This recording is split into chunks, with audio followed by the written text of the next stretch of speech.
Hi everyone, this is Veronica. आज मैं आपको बताने जा रही हूँ दुनिया के सबसे ज़्यादा एक्सपेंसिव फेदर्स के बारे में। फेदर्स आपको मालूम है, बर्ड्स के फेदर्स की यहाँ पे बात हो रही है और इनको कहा जाता है आइडर डाउन।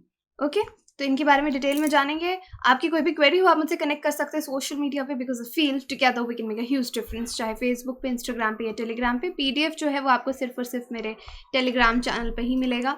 अब देखिए, आइडर डाउन जो है ये दुनिया का सबसे वार्म नेचुरल फाइबर है इस प्लैनेट पे। बहुत लाइट है, बहुत ज़्यादा लाइट का मतलब बहुत हल्का है और हाईली इंसुलेटिंग है कि आपको बहुत ही गर्म रखेगा। अगर किसी चीज़ को ठंडा रखना है तो उसको ठंडा रखेगा, इसलिए इसको हाईली इंसुलेटिंग कहा जाता है। अब इससे दुनिया के बेस्ट डुवे, क्विल्ट्स यानी जो रजाई या आप इस तरह के डुवे जो फेदर से भरे रहते हैं सर्दियों में जो लेते हैं, वो इसके बेस्ट डुवेज और क्विल्ट्स जो हैं दुनिया में बनाए जाते हैं। बहुत ही रिच लोग इसको ख़रीद पाते हैं क्योंकि बहुत ही महंगा फाइबर ये रहता है।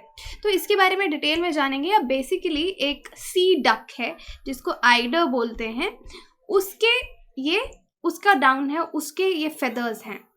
बट थोड़ा सा फेदर से इसमें फ़र्क होता है, मैं आपको बताऊंगी।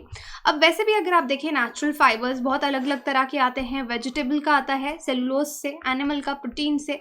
अब एनिमल्स में यूजुअली वूल या जो उनका हेयर रहता है उससे फाइबर्स लिए जाते हैं। सिल्क हो गया, सिल्क आपकी मलबरी से।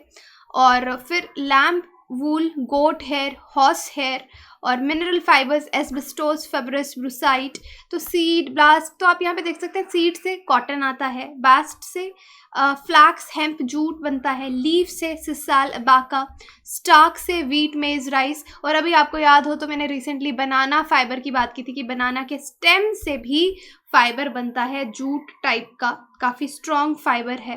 ओके, तो इस तरीके आप देखते हैं नेचुरल फाइबर्स को यूज़ किया जाता है। अब यहाँ पे मैंने आपको बताया कि आइडर डाउन से लोग क्विल्ट्स, रजाई या डुवेज बनाते हैं। अब डुवे और कंफर्टर में क्या फ़र्क है, ये नॉर्मल सेम चीज़ें हम लोग इनको बोल के यूज़ करते हैं। बट मैं आपको ये बताना चाहती हूँ कि डुवे एक क्लॉथ का बैग है और उसमें आप कवर बाहर से चेंज कर सकते हैं और उसको फेदर्स से या जो डाउन जिसको बोला जाता है उससे उसको फिल किया जाता है।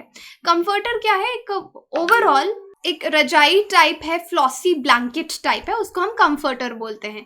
फेदर और डाउन में, अब फेदर्स यूजुअली इनएक्सपेंसिव होते हैं। अब डाउन क्या है कि एक बर्ड के जो बाहर स्ट्रॉन्ग, जो जैसे आइडर, ये सी डक है, इसके बाहर जो फेदर्स हैं वो बहुत स्ट्रॉन्ग होते हैं। उसके अंदर ऐसे ये वूली सा डाउन होते हैं, छोटे छोटे फेदर्स होते हैं, इनको डाउन कहा जाता है। और ये बहुत ही ड्यूरेबल और लॉन्ग लास्टिंग रहते हैं, इंसुलेशन अच्छा होता है, बहुत सॉफ्ट होते हैं, लाइट वेट, ब्रीदेबल होते हैं। और जो फेदर होते हैं ये कम्पैक्ट स्ट्रक्चर इनका रहता है और विजिबल क्विल आपको इनकी दिखेगी। इस तरह से फेदर आपको पूरा इस तरीके से दिखेगा प्रॉपरली। लेकिन जो ये डाउन है, ये अगर माइक्रोस्कोप में देखो तो ऐसे लगता है एक थ्रेड, एक स्टॉक से बहुत सारी हल्की हल्की थ्रेड्स निकली हुई हैं जो एक दूसरे से जुड़ी हुई हैं। तो यहाँ पे पीछे बैकग्राउंड में आपको हल्की सी पिक्चर नज़र आ रही होगी, ये फेदर है। और यहाँ पे जो इस तरह का ये थ्रेड्स निकलती हैं उसको हम डाउन कहते हैं, रेशे निकलते हैं उनको हम डाउन कहते हैं। अब देखिए, आइडर डाउन की बात हो रही है, ये आइडर डक इसको बनाती है। 75% आइडर डाउन जो दुनिया में आता है ये कहाँ से आता है, आइसलैंड से। आइसलैंडिक आइडर डाउन बहुत ज़्यादा फेमस है और यहाँ पे आइसलैंड के फार्मर्स का एक बहुत ही खूबसूरत सा रिश्ता है इन डक्स के साथ, आइडर डक्स के साथ। अब यूजुअली आपको अगर आप देखेंगे कि इनकी फार्म्स में जब ब्रीडिंग जेस्टेशन, आप मान लीजिए अपने एग्स को यहाँ पे ले डाउन करने के लिए ये डक्स यहाँ पे आती हैं और ये वाइल्ड डक्स हैं। लेकिन अगर आप आइसलैंड के फार्मर के यहाँ पे चले जाएंगे तो आपको लगेगा कि उनकी पेट डक्स हैं। ओके, तो यहाँ पे कोई भी एनिमल को यूजुअली हार्म नहीं किया जाता आइडर डाउन कलेक्ट करते हुए। अब होता क्या है, इसको समझने की कोशिश कीजिए।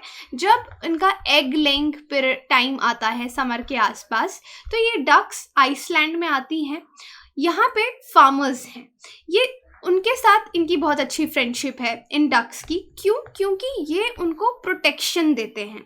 वरना इन डक्स को जो फॉक्स है या ईगल है, इस तरह के एनिमल्स जो नेचुरल प्रीडेटर्स हैं, वो इनके एग्स को भी खा जाएंगे और इनको भी खा जाएंगे। तो ये ह्यूमंस के पास इसलिए आती हैं क्योंकि बहुत टाइम से ऐसा चला आ रहा है, कब शुरू हुआ नो आइडिया, लेकिन इनको ह्यूमंस प्रोटेक्शन देते हैं। प्रोटेक्शन कैसे देंगे कि यहाँ पे जैसे एक फार्मर बता रहे थे कि जब भी ये डक्स इनके फार्म में आती हैं, जहाँ जहाँ वो अपना नेस्ट बनाती हैं, तो जहाँ पे भी अपना ये घोंसला बनाएंगी और वहाँ पे एग ले करेंगी, तो उस जगह जो इनका ये फेदर्स हैं, ये जो डाउन है, आइडर डाउन है, उससे इसको ये पूरे तरीके से कवर कर देंगी। ओके, तो ये बहुत अच्छे से कैमोफ्लॉज कर जाती हैं इन्वायरमेंट के साथ, जो पीछे बैकग्राउंड लैंडस्केप के साथ। तो फार्मर्स यहाँ पे रेड कलर के या कोई भी फ्लैग्स लगा देंगे ताकि इनको पता रहेगा कि इस आइडर डाउन का यहाँ पे नेस्ट है। जब इनके एग्स को फार्मर्स रात को जाग के प्रोटेक्शन देंगे कि कोई एनिमल्स इनको खा ना जाए, और जब फाइनली इनके एग्स हैच कर जाएंगे, ये अपने हैचलिंग्स के साथ, बेबी डक्स के साथ वापस चली जाएंगी और इनका आइडर डाउन यहीं रह जाएगा। और बाद में ये फार्मर्स, ये ट्रेडिशन वहाँ चलता है मिलके, इस ये जो आइडर डाउन है, इनके जो ये रेशे हैं, फाइबर्स जो पीछे छोड़ के जाएंगे, उसको कलेक्ट करते हैं और ये बहुत ही ज़्यादा महंगा बिकता है। तो इससे हम यहाँ पे कंजर्वेशन भी सीख सकते हैं, कंजर्वेशन टेक्निक की। देखिए कम्युनिटी किस तरह से इन्वॉल्व है इस डक को बचाने के लिए, वरना हो सकता है कब की एक्सटिंक्ट भी हो गई हो। और अल्टीमेटली जो इसका ये फाइबर है, डाउन जिसको कहा जाता है, आइडर डाउन, ये बहुत ही ज़्यादा महंगा बिकता है। अब आइसलैंड देखिए, ये यूके है, यूनाइटेड किंगडम, उसके यहाँ पे आप देख सकते हैं आइसलैंड है, यहाँ पे ग्रीनलैंड, नॉर्वे साइड पे। तो इस आइसलैंड की हम बात कर रहे हैं। तो आइडर डाउन एक तरह का डाउन फेदर ही है जो कि बहुत ही सॉफ्ट होता है, और ये इसके जो स्ट्रॉन्ग फेदर्स हैं उसके नीचे, ये जैसे पिक्चर में आप देख रहे हैं, दिस इज डाउन, इसको आइडर डाउन बोला जाता है। तो फेदर्स तो आप देखते हैं, पंख किस तरीके के अलग होते हैं बर्ड्स के, तो दिस इज द आइडर डाउन, और एक्सटीरियर फेदर्स के नीचे ये मिलता है। अब जब ये एग ले करती है डक, तो ये अपने डक क्या करती है, अपने फेदर्स को, अपने डाउन को खुद ही अपनी चेस्ट से पुल करके अपने नेस्ट को कवर करती है, ताकि उसके एग्स जो हैं वो उनको प्रोटेक्शन देने के लिए वो वार्म रहें। अब प्रोसेस क्या रहता है, इस पूरे प्रोसेस, जैसे मैंने आपको बताया, आइसलैंड में बहुत सारे एरियाज़ हैं जहाँ समर में ये अपने एग्स ले करने के लिए पहुँचती हैं। अब जो फार्मर्स हैं वो इन डक्स को सेंचुरीज प्रोवाइड करते हैं, जैसे मैंने आपको बोला, प्रोटेक्शन प्रोवाइड करते हैं, स्ट्रक्चर्स भी बनाते हैं वो इन डक्स के लिए, ताकि वो अपने एग्स प्रॉपर्ली वहाँ ले कर सकें। और ये बहुत ही फ्रेंडली रहती हैं, फार्मर्स जाके इनको टच भी करते हैं। तभी मैंने कहा अगर आप देखेंगे तो आपको लगेगा कि पेट डक्स हैं, लेकिन ये वाइल्ड डक्स हैं, लेकिन ह्यूमंस के साथ इनके रिलेशंस बहुत अच्छे हैं। और इनको प्रीडेटर्स, किस तरह के प्रीडेटर्स से बचाया जाता है, ह्यूमंस बचाते हैं, सीगल्स, मिंक्स, फॉक्सेस। और जब एग्स हैच होने वाले होते हैं तो ये अपने नेस्ट से उनको, जो उनका नेस्ट है, घोंसला आइडर डाउन से बना रहता है, तो फार्मर्स उसको ड्राई हे से कवर भी करते हैं। और उसके बाद जब बर्ड चली जाती है एंड ऑफ द समर में, तो जो फार्मर है वो जो बाकी का बचा हुआ आइडर डाउन है उसको कलेक्ट कर लेते हैं, फिर उसको प्रॉपर्ली प्रोसेस किया जाता है और आगे कमर्शियलाइज होता है। और इसी तरीके, देखिए कितना बढ़िया तरीका है कि इसमें कोई भी बर्ड को हार्म नहीं किया जाता हार्वेस्टिंग के टाइम में। और दूसरी चीज़, ये भी ह्यूमंस पे डिपेंडेंट है, बिकॉज अगर ह्यूमंस नहीं होंगे तो इनके एग्स को, देखिए ये आइडर डाउन है साइड पे, जिस तरह से इसने कवर किया है अपने पूरे एग्स को, तो अगर ये नहीं होंगे ह्यूमंस तो इनको हाई रिस्क ऑफ एक्सटिंक्शन भी है, क्योंकि प्रेडेटर्स इनके एग्स को खा जाते हैं। अगर यहाँ पे कहा जाता है, जो फार्मर्स हैं उन्होंने क्या नोटिस किया है कि अगर इनको हार्म लगे, वैसे भी आइडर डाउन एक इस तरह की डक है कि अगर इसको लगे कि इसके बच्चों को या इसके एग्स को किसी तरह का हार्म है तो ये फाइट करने पे आ जाती है। और जब इनको ज़्यादा हार्म लगता है तो ये एक इस तरह का आप कह सकते थे shit around with such liquid, उस लिक्विड की इतनी गंदी स्मेल होती है, जैसे कि लिवर को फ्राई करो बहुत गंदी, तो कोई हंग्री से हंग्री एनिमल भी होगा तो वो उसके एग्स को नहीं खाता। यूजुअली आइडर डाउन के लिए ऐसा कहा जाता है, बट ये भी फार्मर्स के आसपास बहुत ही उनके प्रेजेंस में कंफर्टेबल रहती हैं।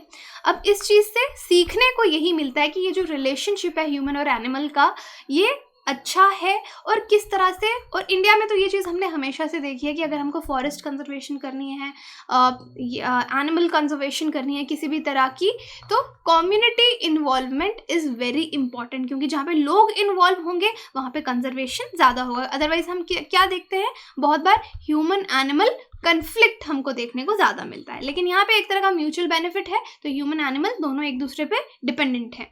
और आप देखें, एक जो बर्ड है वो 15 to 17 grams of iodine per year produce करता है। तो बहुत सारे बर्ड्स यहाँ पे विजिट करते हैं जिसको कलेक्ट किया जाता है, और पर किलो बहुत थाउजेंड्स ऑफ यूरोज में ये जो आयोडीन है ये बिकता है। That is why it is very expensive.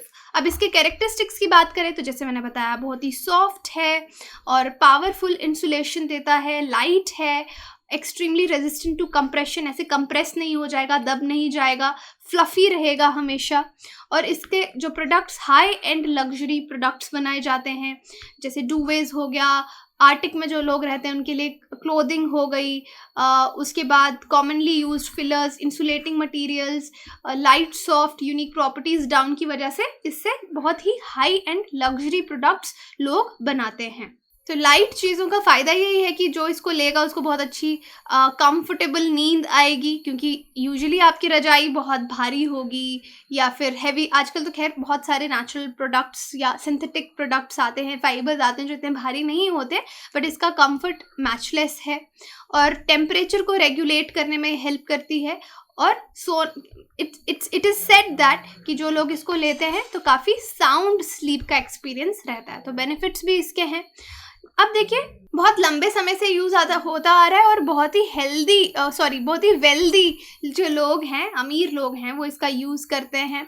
उसके बाद पॉइंट इसका सबसे अच्छा यही है कि एनिमल फ्रेंडली और इको फ्रेंडली है और कोई भी एनिमल इसमें हार्म नहीं होता। यूजुअली कहा जाता है कि फिर भी हर जगह कुछ इस तरह के लोग होते हैं कि लाइव डक्स को भी पकड़ के वो जो डाउन है इसका कलेक्ट करते हैं, बट वो एक अच्छी प्रैक्टिस नहीं है। उस पर ध्यान दिया जाता है कि ऐसा ना हो, इसलिए मोस्टली जो 75% आप आइसलैंडिक एक्टिविटी अगर देखेंगे जहाँ से आयोडीन कलेक्ट किया जाता है, वहाँ पे एनिमल को बिल्कुल भी सी डक को हार्म नहीं किया जाता। तो ये दूसरा वीडियो था बनाना फाइबर का, जो मैंने आपको बताया था कि आई थिंक लखीमपुर वाले एरिया में जो वुमेन है उनको ट्रेन किया जा रहा है कि वो सेल्फ इंडिपेंडेंट, फाइनेंशियली इंडिपेंडेंट हो, और बनाना फाइबर बनाया जा रहा है। बनाना फाइबर बनने के बाद इसको एक कंपनी को बेचा जा रहा है, वो आगे इसको कुछ भी प्रोडक्ट्स बना के बेच रहे हैं। तो फ़ायदा जो है, इसका जो फ़ायदा है वो महिलाओं को हो रहा है। पर डे वो 600 to 700 रुपीज़ कमा सकती हैं। तो इस तरह से बनाना फाइबर है। तो आई थिंक आपको आयोडीन के बारे में जान के अच्छा लगा होगा। अब देखिए, what does lopapeysa mean in Icelandic. तो इसका क्या मतलब है? Icelandic lamb soup, Icelandic painting tradition, Icelandic wool sweater, the national day of Iceland. तो कॉमेंट सेक्शन में आप मुझे बता सकते हैं, बाकी टेलीग्राम में आंसर अपडेट कर दिया जाएगा। आपको नीचे एक ज्वाइन बटन दिख रहा होगा, आप ज्वाइन कर सकते हैं, स्टडी IQ के मेंबर बन सकते हैं अगर आप सपोर्ट करना चाहते हैं। बाकी हमारी वेबसाइट विजिट कीजिए, एप्लीकेशन डाउनलोड कीजिए कोर्सेज की जानकारी के लिए। Thank you so much.